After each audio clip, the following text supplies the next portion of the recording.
Back to reality here, folks. Finish the lyrics, okay? Oh boy. And this, What's the story for this so one? she has a better arm than you do. I like the garbage one. Sandwich the podcast around our dad. Like letting go and moving on. So learning not to do or let something happen to you again. Okay, so we've gone from lighthearted to more serious here on the What's Your Inspiration podcast. Definitely a process. You have to work at it. His leash wrapped around my leg and dragged me underwater for, I don't know, 30 feet or something. And its name is Fox number 2. Focused on my task like a laser beam, no time this day, not a second to daydream. Igniting, inspiring, and evoking the fire within. You're listening to the What's Your Inspiration podcast with Fox Beyer. Hello and welcome to the third episode of the What's Your Inspiration podcast. I'm Fox, and today I have a good friend on. He's a loving husband, a great father, a great friend, and he was also our bullpen catcher with the Somerset Patriots in 13 and 14, Mr. Charley Leon. Charlie, how are you? Thank you. As I am bowing to the audience. Bowing to the audience. Good. Now, don't bow to the audience because Charlie is driving right now, and he's, truth be told, he's got us on Bluetooth, so we're all safe, right, Charlie? Absolutely. Good. He's a man of many talents, and we'll get into all of his talents as we go along this third podcast. Now, we mentioned quotes. We want to know about Charley Leon, the dude, the guy, the man. And when I asked you about your favorite quote, what did you write to me? I wrote to you the quote from the last Rocky movie, and don't laugh if I don't know it in its entirety, but Rocky, he's talking to his son, and he's talking about all the adversity he had to face in his life. Telling him that he couldn't be what he wanted to be because people were telling him that he couldn't be that person he knew he could be, and that's exactly what he was describing, telling his son. And it's not about how hard you can get hit; it's about how hard you can keep fighting and getting back up. And really just keep going. Although you're going through all these bumps in the road, it's just like nothing can beat you down but yourself. The only person that's going to beat you down is you, because you let people beat you down. And when Rocky said that, and it goes hand in hand in the whole movie. All from Rocky, the first Rocky, it's just like this guy has the eye of the tiger. Hence why that was the theme song of these movies. It's like nothing was stopping him because he had a mission, and his eyes said what he wanted. He was hungry, man. He had the eye of the tiger, and nothing was going to stop him. And that's me, man. I was told that my whole life, man. You're not going to be a ball player. This, this, that, and the third. You can't do this. You can't do that. But you know what? It never stopped me from working as hard as I did and getting to where I wanted to be. And that's exactly what happened. I went to the baseball game with my girlfriend. This is before I even went to Somerset Patriots game, and we were there. We had got some tickets from her friend's mom, and I told her, I said, babe, I'm going to be on that field one day. And lo and behold, I go to the next tryout, and Brett offers me the bullpen catcher position, and that just took off. That was like fireworks in the air. That was like getting signed to a rookie deal and signing $1 million contract for me. I was hungry, and literally, I told Brett, I said, listen, man, I'll do it for a Snickers bar. I really don't care. And that's kind of how it ties into that quote, man. It's just the best quote. It gets you amped up, and it just gets you ready to go again. It's like if you're feeling down, I think that's one of the greatest quotes to get back into things again.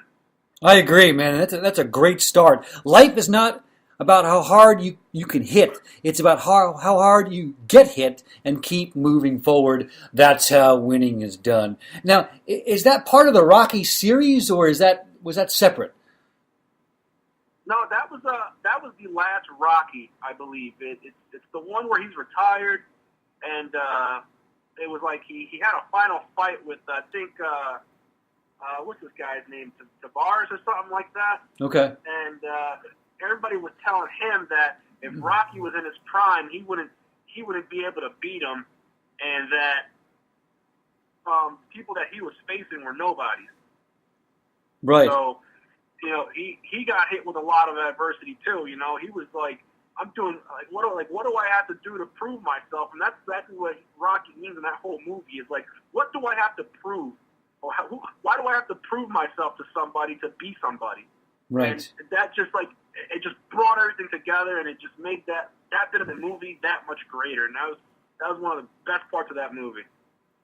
Gotcha. Totally agree. I can remember probably 6, 7 years old. This is 1984, 85, watching Rocky IV in the theater with my brothers and my dad. And, the scene when Apollo Creed goes down and Drago knocks him out and eventually kills him. Just seeing that, it makes the hairs on the back of your neck stand up. I love, Charlie, how you sort of relate the movie to your life. And you just mentioned people in your life that told you couldn't do things. Who were they? Well, growing up, there were just a few people in town, I started out growing up in Middlesex, New Jersey. And just Middlesex alone was still not out of that, I don't want to say, biased. They were very biased there.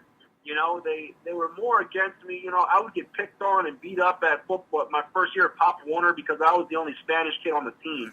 Okay. A bunch of other, with a bunch of white kids, of course, and, that was Middlesex. It was just the majority of the population of Middlesex were Caucasian, so when I would go in the practice and stuff, I would get beat up, and then as an 8-year-old kid, I would have to walk all the way home dealing with that in my head. I'm getting beat up. What do I do? And, my brothers, it's so funny because I never retaliated knowing I could, and my brothers always taught me how to fight, and I didn't think that I would need to prove anything if I did do something like that. Yeah, so and that's a good point. You were saying? I restrained myself as a kid, which I think was really hard. It is hard. In the end, I tell a lot of people, and that's stuff about you I did not know, to be honest with you. I did not know.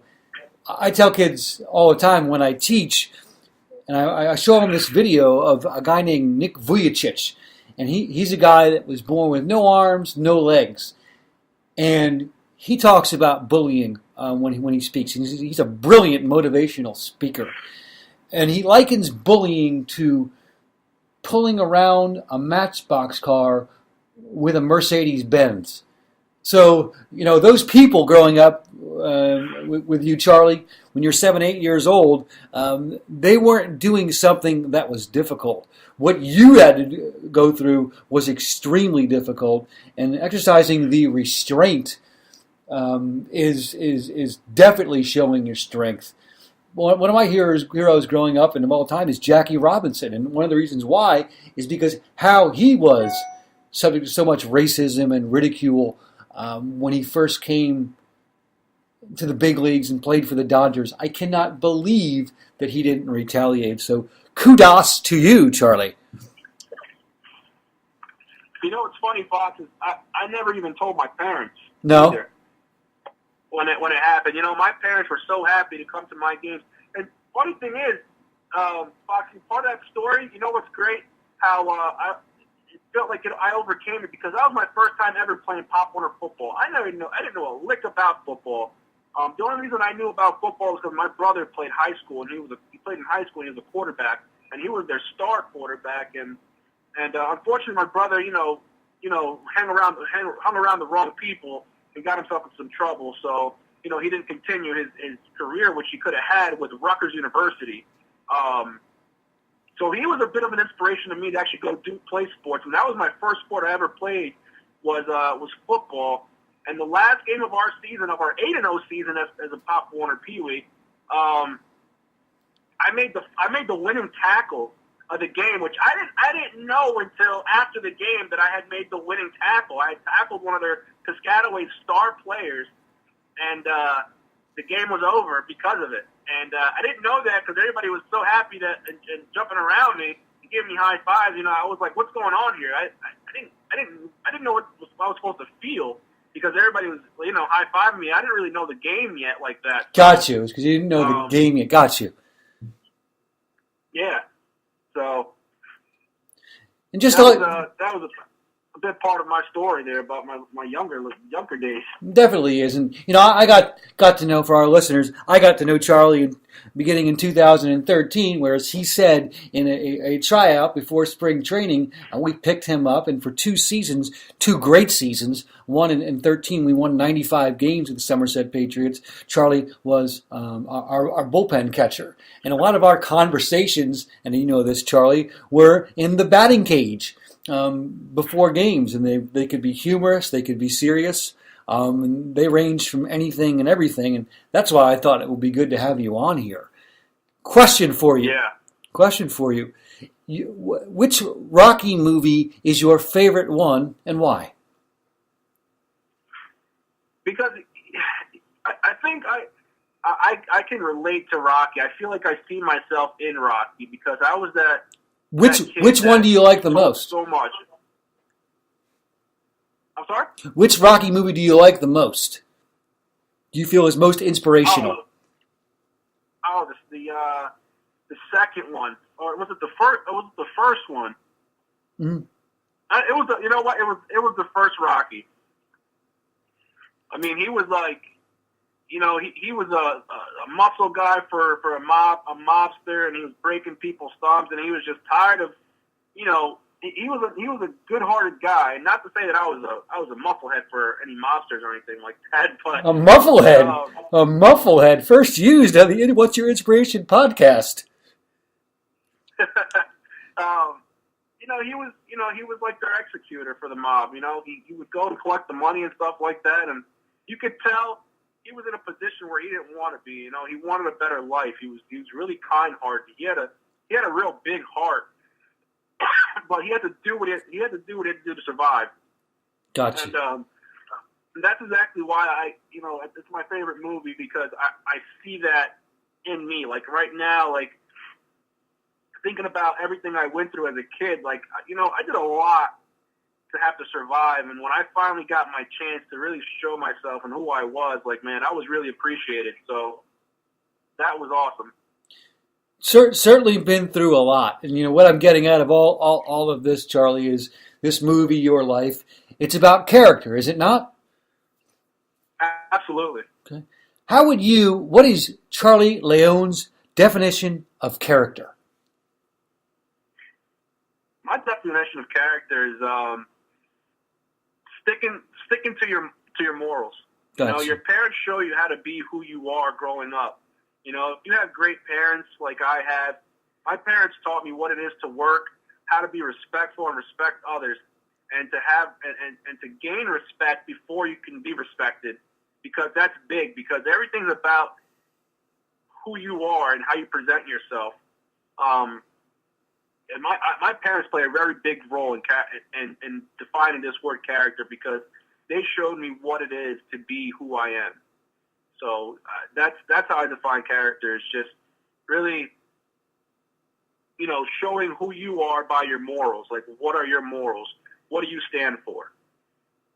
Right, and just from my perspective, you know, in Somerset, we spent a lot of time in the clubhouse together, and there was not one day in 2 years that Charlie had a hair out of place on his head. Not one day. Not one day. So talk about respect for yourself, and he was always had a fresh cut. Always had a fresh cut. Good. Great definition of character. You ready for a game? Absolutely. Okay. I mean, this game is about life, is about character, and these quotes and things all have to do with character. I want you. It's called Who Said It, Who Wrote It. Are you ready? Oh man, I hope I can do it. I stink at these games. That's what everybody says, and they get both right. Well, let's see what you got, Charlie. All right, the first one is, it's a quote. Who said it? Life is what happens when you are making plans. Life is what happens when you're making plans. God, you got me, Fox. Okay, I will give you a hint. He is unfortunately deceased, and he was a very talented and famous musician.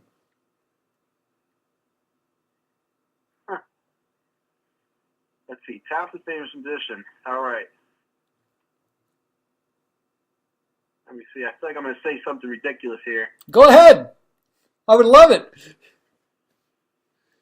I'm going to say Ray Charles. That would be a great one. And man, it is not, but I wish it were. It was actually John Lennon. John Lennon. Yeah, from the Beatles. From the Beatles. John Lennon. Life is what happens when you are making plans. Okay? You are fairly close to the person who wrote this. Knockdowns, they have them in trillions, but they are married to a trait called resilience. I'll say it again. It's pretty good, right? Knockdowns, they have them in trillions, but they are married to a trait called resilience. Who wrote that? Wow. Foxy, man, you're killing me. Okay. First question, which quote do you like better? I like the first one. I like what John Lennon said. Okay. I right now, I absolutely hate your guts because the second quote is from my book, Letter Kindling, Igniting, Inspiring, and Evoking the Fire Within. That's all you have to say? You're just going to giggle about it? That's quite all right. That's quite all right. I'm terrible at these games. No, that's okay. That's quite okay. All that was, Charlie, was a shameless plug for my book, Letter Kindling, Igniting, Inspiring, and Evoking the Fire Within. Listeners, you can pick it up off my website, foxbeyer.com, FOXBEYER.com. Moving forward, Charlie. Well, next time, hey, Fox, I'm going to know that next time you ask me because I'm going to get that book and I'm going to read it. I'll tell you what. I thought I gave you a copy of the book. Did you? I don't think so. We'll do my voice. You win a free copy of my book for being on the show. There you go. It's from a poem called "It Comes Down to the Character of the Man." So I thought it would be a great spot for that. And the final who is, you're a movie buff. I mean, whenever I saw you in the clubhouse, you would have your phone in your hand and you'd be watching some video, be it a comedic video or an inspirational video or a wow video. You're a movie buff. I want you to name two actors from the movie Life. Life, Martin Lawrence and Eddie Murphy. Boom, there it goes. Who is your favorite character in that movie, Life? Oh, man, I had so many, man. It was such a freaking hilarious movie. It really is, man. It's educational as well. I have to say it was Eddie Murphy as Clyde. He was my favorite, man. I think he made the movie. He does. Yeah, he did for sure. In so many movies, I love the character can't get right in that movie. Yeah, awesome. it was great. Awesome, but a great movie. Highly recommended by Charlie and myself. Okay, Charlie. Moving on. Why don't we move on to a little more serious? I asked you about favorite book, and you said, Fox, I don't really read books, but the one book that I do is the book itself, the good book, the Bible, right? Absolutely. Yeah. And where do you keep the Bible in your house? Well, we have a Bible almost everywhere in my house. Do you? I have one in our sock drawer. In the kids' room, and I have one on my phone at all times. Do you? and it's a great tool. You know, we were talking about Brett Jody, manager of the Somerset Patriots, a good friend of both of ours. And a couple of years ago, he gave me a Bible, a Life Application Study Bible. And when you said that or wrote that to me, I thought about the Serenity prayer.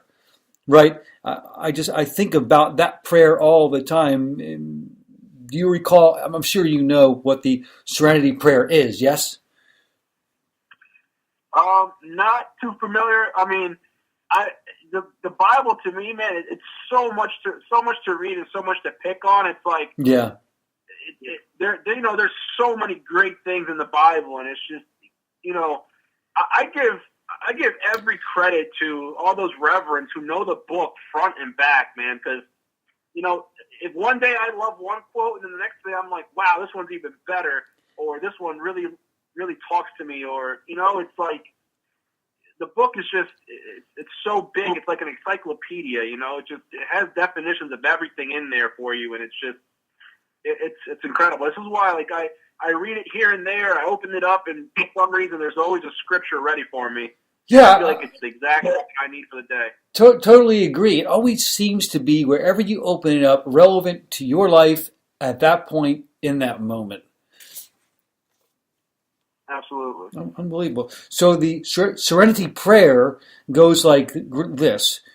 Grant me the serenity to accept the things I cannot change, the courage to change the things I can, and the wisdom to know the difference. I keep it in my wallet and look at it from time to time. Especially when I'm frustrated, it does calm me down a little bit. So I wanted to ask you, Charley, let's both you and me do this. Why don't we think of one thing that about ourselves that we have to accept, that we know we can't change? Do you want to go first? Do you want me to go first? Absolutely. I'll go first. Go for it. What is one thing about you that you know you can't change? I know one thing, and it's something I wish I had a little more of, which is a little height. Height. Lack in the height department. Height.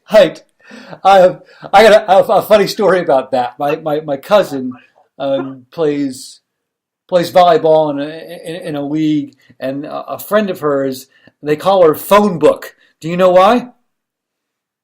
No. Because she needs a phone book to stand on to spike the ball over the net. So a little bit more height. I could use a little bit of that, but I know that I am not going to escape my spastic cerebral palsy. That is going to follow me everywhere. No amount of acupuncture or surgeries will rid me of it. I am always going to have a little strut when I walk. So that I can't change. I have to accept that about myself. So next, yeah, it's true. I can't. I've got crazy legs. There's nothing I can do about it. Next, what's that? Hey, Foxy, though, let me stop you before you go, though. But you have done stuff about it, though. I mean, Foxy, I gotta tell you, you are an inspiration on its own, man. To be able to go through what you go through day in, day out, still have a great smile on your face, and just really get out there and do it, man. You just do it. You don't even care what it is. You run, you work out. I catch this guy on the treadmill after catching all our pitchers during our little workout before the game, and I see Foxy with a towel around his neck, and he's on a freaking treadmill or he's on a bike, and he's going. I mean, there's nothing stopping you, Fox. And I think you are a big part of my inspiration when I was at the Somerset Patriots, man. I'm saying if you're out there doing it and it's not stopping you and it's keeping you happy, why do I have to beat myself up and feel like I could be even further ahead than I think I can be, where I can just be happy about how I'm going and where I am? I appreciate that, brother. I mean, I really do. I really do. So I thank you, Foxy. Thank you. It's that's just me. I mean, I like to be active. I like to move. I like to sweat. I always picture, and my dad would tell me this. He loved it too. And if y'all don't know, Charley is making the big switch. He's going to take over for his wife. His kids he's going to take care of his kids tonight. His wife is actually going to parent-teacher conferences. So he is a man of many talents. But to continue the story, or just this picture in my mind that I have, it is the picture of Patrick Ewing standing at the free throw line with just sweat pouring off his body. And whenever I'm tired, or I don't want to do something, or I feel lazy, I just picture that in my mind, and really that makes me want to break a sweat. I mean, I feel like a fat bag when I don't do something, and I'm picturing that in my mind. For sure. Okay, Charley, let's talk about one thing about ourselves that we know we can change, and that we should change. What's that for you?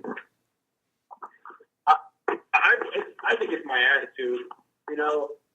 I beat myself up, and the reason why that's the quote that I like from that movie is because, I got to catch myself sometimes. But I get frustrated really easy, and I know I shouldn't. So that's the biggest thing I want to change is my attitude. All right. So yeah, I think you're talking more about composure. Yes. Composure, yes. I don't think your attitude is poor. Maybe composure in those situations.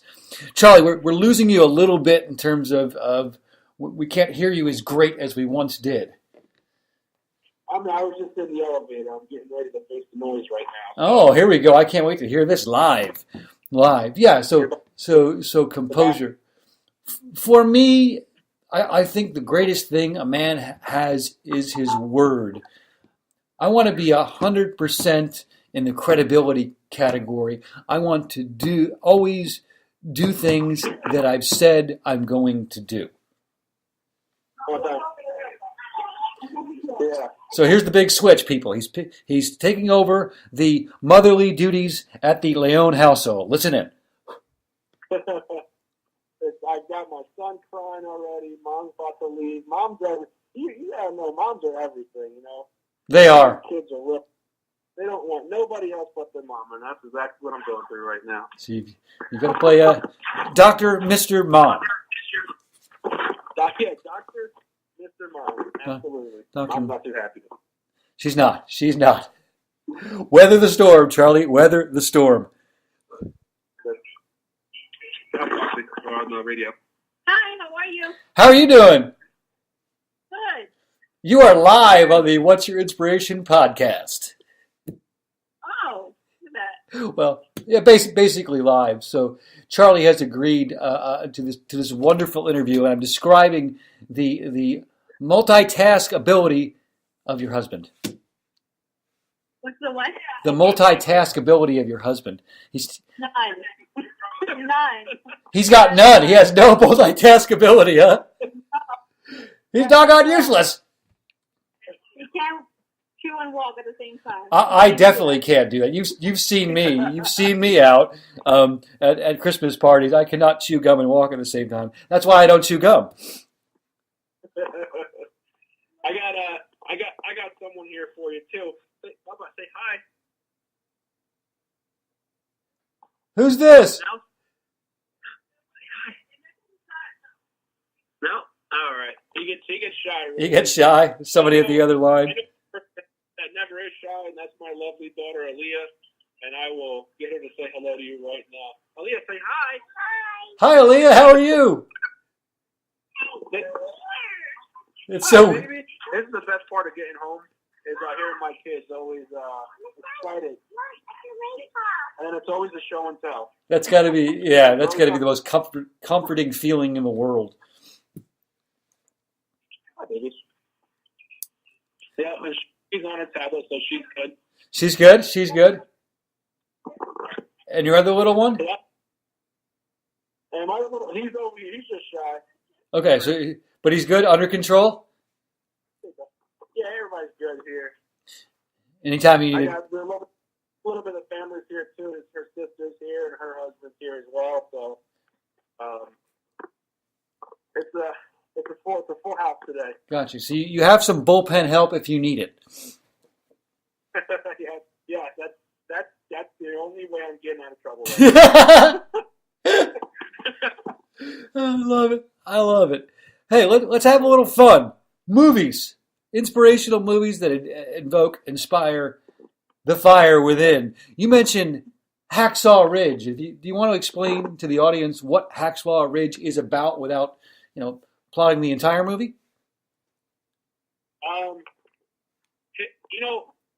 If anybody's, talking about the Bible, and my favorite story in the Bible is the story of Joseph. And how he overcame without having to give up his own beliefs. And that's the biggest thing about that movie without giving it away whatsoever. If you read the story of Joseph in the Bible, if you haven't, he's just a person that believed in his faith and never gave up on it. And the man came out on top. And that's the best way to put it without giving any bit of that movie away. Wow. Oh man, that's heavy. So one more time, you are relating Hacksaw Ridge, the movie, to what? To the story of Joseph in the Bible. Okay, to the story of Joseph in the Bible. I'm going to leave it at that. That is probably the most succinct thing anybody has done so far on the podcast. Well done, Charlie. Thank you. Yeah, you can bow there if you want to. And there you go. Hey, Mel Gibson directed this film, this movie, and I know you as someone who can do some very good impressions and impersonations. Again, people, while in the clubhouse in 13 and 14, Charlie spent a lot of time trying to brighten people's day by showing them videos. In fact, you showed me one time, Charlie, a video of a guy fishing, and he caught a shark, and the shark bit him in the shoulder. Do you remember that? Oh yeah, that was crazy. That was crazy. I said, this he's got a very big imagination and abstract mind, but as a great impressionist and impersonator, I'm going to give you a choice. I want to play a little game. To start with a story again, you sent me a Facebook post one time of a guy bouncing off like these huge balls. I don't know, like Bosu balls flying in the air, and he looked like me. And you wrote to me, "Foxy, I see that you have no limits." Oh yeah. You recall that? I mean, man, I remember. It's just, I don't know, man. When I get inspired, man, I get inspired, and a lot has to do with people that, like I said, you have no limits, and it's just you not limiting yourself to anything. It's like if somebody tells you can't do it, you can. Yeah, it makes you want to do it. Yeah. Absolutely. Truth. Absolutely. Truth. And there's nothing more I want to do but get out there. I go, Jesus, I mean, I'm so blessed to be able to stand on my two legs and walk like a normal person. And then, Foxy, you're with all the adversity that you have and cerebral palsy, and you still do things, and that's why, like, every time I see something, I incorporate it with you. Like, it shouldn't stop you just because you're getting beat by something. It doesn't need to stop you. It's just the whole point of being inspired is, there's nothing should stop you when you're down. Nothing should stop you when capable. Yeah, that's the whole thing. That's my whole thing, man. It's just trying to stay inspired and trying to stay positive. It's one of the hardest things to do nowadays, but that's what we do. Yeah, you have to. I have. I really don't know anything else, Charlie. This is the way that I was born, and this is life that I have known. And I appreciate the words, man. The only way I can beat cerebral palsy is by moving forward every single day. So thank you. This is about you. This is called Charlie, You Have No Limits. I would love it if you would give the audience a Mel Gibson impersonation from one of three movies. Braveheart, Ransom, or What Women Want. Which one are you going to choose?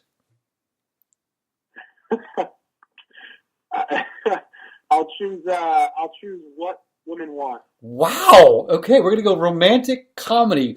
Could you set up the scene for us? There's a scene, only because I have a daughter, that his daughter comes over his house and invites his boyfriend without him knowing. And this is when he is more than capable of hearing women's thoughts. Okay, well set up. This is Charley Leon doing Mel Gibson in the movie What Women Want. Now, I don't remember the girl's name, but I'm just going to wing it and just make a name up. Go for it. I don't remember what his daughter's name was, but No problem. we're going to call her Nancy. Nancy. Call her Nancy. Great. I'll see if I can stir up some Mel Gibson in me. Let me see. What do you want to do today? I have a knife filled up for you. Oh my God! Jeez, who is this guy? How old are you? 30? That's pretty solid, dude. That's pretty solid. You're 16 years old. You're 16 years old, and you're with a guy who's like 21. He's like, wait, don't even answer that. Don't even answer it. Don't even answer it. I think it's the best I got for Mel Gibson. That's pretty good. I actually thought when I was going over this and thinking about what you might do, I thought it was going to be Ransom and the line, "Give me back my son." I thought, but that was Charley Leon in What Women Want. Charlie, thank you for that. No problem. Third bow of the evening. Moving forward to music. And when I asked you about music you commonly listen to, what did you write? I'm sorry? When I asked you about music that you most listen to, what did you write to me? Music that you're into. Bruno Mars. Bruno Mars, all day, every day of the week. I concur. What a talent. What a talent. Charlie, my question to you is, what would you do to be on stage singing next to Bruno Mars? Oh, man. What would I do, man? I mean, I don't know. Man, I wouldn't want to give up any of my foots or arms or anything like that, but man, I'd give up I think a year's salary just to be on stage with this guy, knowing that if I'm successful, I could be successful with him. That's outstanding. Give up a year's salary to be on stage successful with Bruno Mars. Well, I am going to give you every opportunity to make believe you are on stage with Bruno Mars. Are you ready? Absolutely. Okay, I just want you to finish the lyric. I'm going to play a song, and you are going to sing the rest of the lyric after I stop the song. So this is one of Bruno Mars' songs that he sings with somebody else. Okay. You think you're ready? Yep. If you can't hear it, let me know, but I'm going to start it right about now. Let's see here. All right, it's coming on. I'm going to hold it up. Hang on a moment. It might seem crazy what I'm about to say. Sunshine, she's here. You can take a break. You got it? Yep, I hear it. Okay, here we go. Stay with it.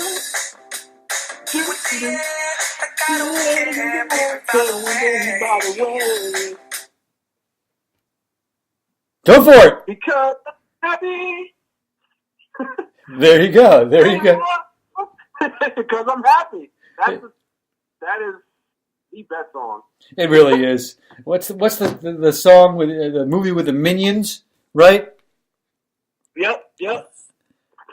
What's that movie called? With the Minions? Yeah. Despicable Me. Despicable Me. Is that Pharrell and Bruno Mars? I believe it's just Pharrell. Yes. Pharrell and maybe Bruno's in there somewhere. Awesome, man. So we've got We've got Charlie doing Mel Gibson. We've got him doing Pharrell and some great advice as well. We are going to wrap up here with this, Charlie. I've said in previous podcasts, not all heroes wear a cape. And you said it in the beginning how your parents were your heroes. To finish up today, whenever it is, describe their journey to this country, and what part of your parents do you want to pass on to your kids? Wow. So there's two big stories here. Okay, my mom had a little bit of an easier journey to the States.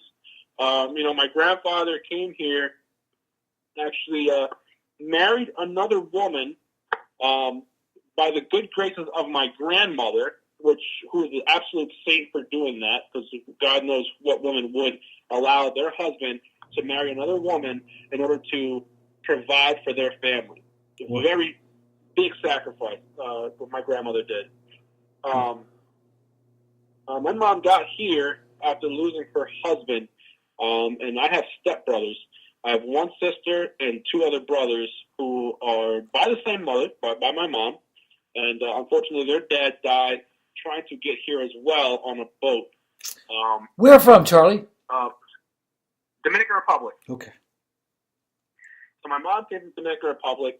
Her way was a little bit easier, but came over here, and her adversity was she was a single mother with 3 kids. How do I do this? And my mom did it by just working, and working. My dad had it a little rougher. My dad flew to Mexico and did it the old-fashioned Mexican way and crossed our border with the coyotes, is what they're called, is the human trafficking down in Mexico. And my dad crossed the border with his brother and another lady and their child, and had to smuggle in drugs in book bags and also hide from the immigration or Homeland Security at the time. And my dad went through a heck of a lot to get to where he is now. He crossed the border, went to California, from California to Texas to Chicago to New Jersey. Wow. And my dad went through a rough patch because he did not think that life would be the way it was here in the United States as people said it would be. And, literally starting from nothing because, again, you are leaving your country to start over.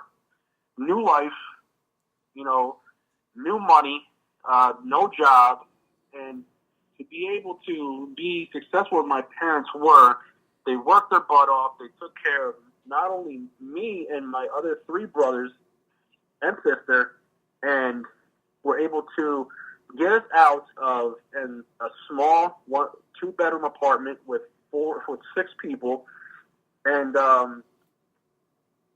able to move into a house. My mom now owns her own business as a hairdresser, and my dad, unfortunately, he is unable to work due to having cancer. I'm sorry. And surviving. My dad is a cancer survivor, but he's still battling the aftermath of the treatment. So, unfortunately, my dad is not the same person, but he is still strong. He still has his faith, and that is what I want to install into my kids is faith. Faith. Faith is huge, and a big part of what we talked about today, and the few things that inspire me, Fox, is just faith. I mean, anybody can have somebody to be there for them, but there's nobody going to be there more for you than your own faith. Right. If you know that you can make it out of something because of your faith, and you stick by your faith, it will happen for you. I know there's a lot of people out there that don't believe in God, or they give up on God because something doesn't go the way they plan. But you know what? That is God's plan. And He wants you to know that I need you to be as strong as I know you can be before I reward you. And that's doing it without having to be spiteful or angry. It's just being humble and thankful.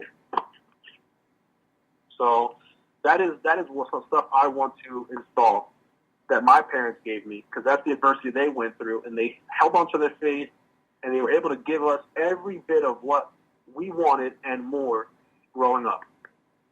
I'd say, from knowing you, Charlie, they've done a great job, and I think that's great advice. Just having the faith. Charlie, this has been great. I learned things today about you that I did not know previously, and I am so glad to have had you on the show, on this podcast, and to catch up as well. Thank you very much. Thanks, Foxy, and I got to get on my literature here, man, because I can't have you hit me with something like this again. If I'm ever on the podcast, I got to be a little more literacy savvy. It would be a good idea to be a little more book savvy on the show. This is the What's Your Inspiration podcast. But again, if everyone's getting those questions right, why am I asking them? Absolutely. Right? How would you learn something if at first you say, I don't know? Yep. Just an observation. But Charlie, thanks again. Need to have you back on at some point. Absolutely. Okay. Ladies, gentlemen, that is the end of the third What's Your Inspiration podcast. Charlie and I will talk at you all later. Take good care. You have been listening to the What's Your Inspiration podcast with Fox Beyer. Because impact on each other is the greatest currency you could ever have. Ready? 1, 2, 3, 4. Step! You're idle no more. Step! Pick yourself up off the floor. Step! Get up out of your seat. Step! You will not lie there in defeat.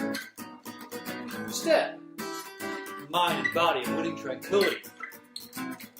Step! Without moving, there is no possibility. Step! Each pace equals a seed. Step! The world's largest sequoia tree. Step! One by one, they'll mass. Step! Cornfield passes down victory path. Step!